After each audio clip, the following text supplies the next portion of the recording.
Right. So consulting, I know a lot of my leaders are especially interested in consulting. So I'm going to give you my, honest take on that, as honest as can be. Um, Now it is quite a unique option that all of you as advanced degree holders have. Otherwise, it's not always that easy to get into top tier consulting right out of your degree school. Now, while it is not a good option for everyone, for a number of reasons, it is something all of you should consider. You should consider it, assess it, and decide upon as a potential option for you individually. For some people, it can really be great as a launchpad for their career. I myself was a beneficiary of this opportunity in more than one way. In my case, being an international student, getting companies to sponsor a work visa in the US, even in 2017, was a challenge, and similarly in Europe as well.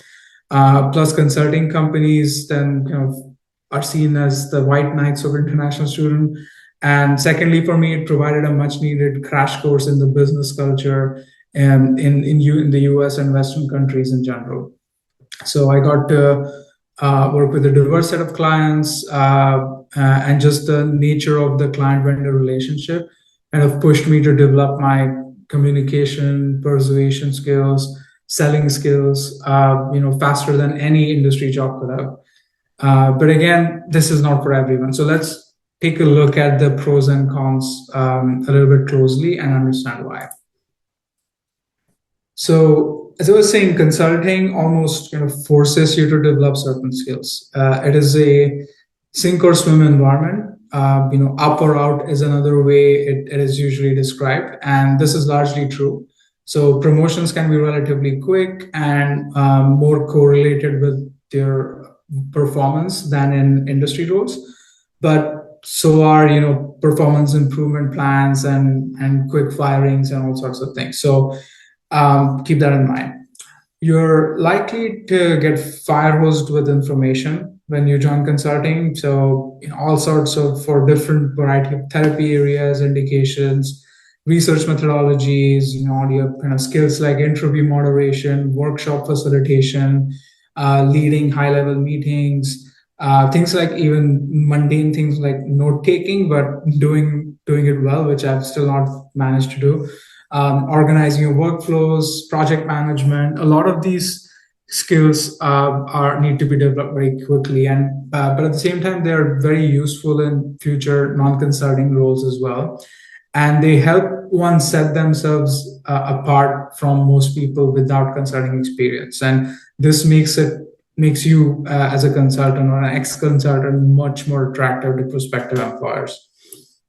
Now, commercial fluency is an important one as well, and basically you learn to speak the language of business very well. But there's another side to it, another side to that coin that's worth noting, and I'll come back to that when I'm on the other side of this. Talking about the cons of consulting.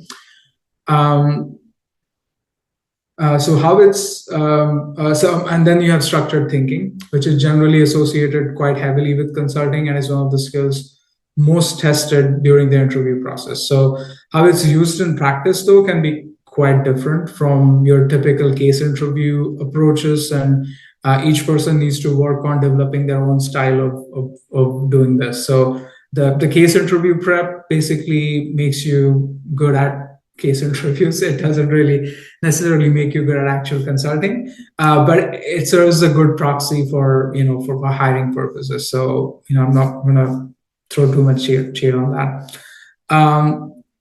So to me, the structured thinking or that goes hand in hand with the ability to map things out visually. So on slides, in your working notes, in emails and other communications, when building spreadsheets in Excel, you name it. Like everywhere, you kind of are always figuring out what's the best way to structure things, right? The sheer number of tasks on consultants' plates at a given time, and the breadth of topics they cover make it almost mandatory to develop this kind of structured thinking skill. And then last but not least, there's of course this uh, wide exposure you get to people from all kinds of backgrounds and professions when working in consulting. So if you play your cards right, you can amass a truly impressive network. If you plan on or later decide to build a career in consulting, then your network basically acts as your what they call a book of business. So this is what these are the sets of clients that kind of are loyal to you rather than the company that you worked in. So to rise within a consulting firm and to secure partner level positions in other firms, this network and this book of business becomes your biggest asset. Now let's look at the flip side. So what are you giving up by working in consulting over a more standard industry role? A lot of these things are, as you can see, almost kind of flip sides or mirror images of the pros that I have on the left. So while you get exposed to a wide variety of problem spaces, business situations and questions, scientific and therapeutic fields, and all of that, you almost never get to immerse yourself in anything deeply, and you and don't get to see ways in which the decisions that are taken based on your advice, how they reverberate through the other roles, functions, and the broader business structure of your clients. You don't get to necessarily see the long term and in many cases even the medium term downstream consequences of the things you work on. And this can give some consultants a false sense of business competency if they do a lot of such work and not get to see what it's leading to, what effects it's having. And this is where I want to come back to that asterisk on the commercial fluency bit, because one can become commercially fluent without being commercially wise. So quite a few consultants, but not all, mistake one for the other. They don't know the difference between commercially fluent and in commercial wisdom. So this may not and not having commercial wisdom, but having commercial fluency may not necessarily make one a bad consultant. In fact, most such people are quite good at what they do, but fluency without wisdom, that limits the level of success one can achieve in other roles and kind of caps their horizons for lateral expansion. So keep that in mind. There's a potential downside which can be avoided if you apply yourself, but it still is there. Then the pace and intensity is a well-known downside to working in consulting, and that is again certainly true. Even in the most employee-friendly consulting companies, and I've had the good fortune of working in one, work hours will be on average more demanding than in the industry. But that is not to say that people working in industry roles do not have to put in long hours. They often do, but generally speaking, they have periods of increased work activity and then a relative lull. So it's like more cyclical, which is not a feature of consulting. In most consulting companies, it's kind of full pedal all the time, or for most of the time.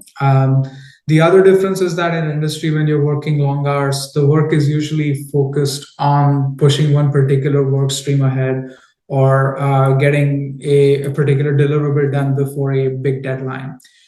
In consulting, you seldom have the luxury of focusing on one or two things at a time. So the longer hours in consulting are often a result of one trying to manage to do their best on a few different things and then the bare minimum on the rest. So this can take a toll on people who are not comfortable with task and context switching while also working 10 plus hours each day. So finally, then there's a question of identity. So this ties in somewhat to the first 2 points under cost that I mentioned, like the breadth over depth and the advise and not build part. Because while one can rise up through the ranks at a consulting company and become a partner and have a pretty successful career, telling a stranger or even your own friends and family members what you do when they ask can be quite challenging and almost always sounds underwhelming to anyone listening. So some people are okay with this, but others can feel this starting to bite after a few years, and this, along with the work-life balance problem, is what prompts most people to find an exit from consulting. So again, circling back to how I framed this section, consulting can be an amazing launchpad for almost everyone, but it's rarely a long-term career path for anyone. So you have to find what's kind of your appetite for consulting at some point in time.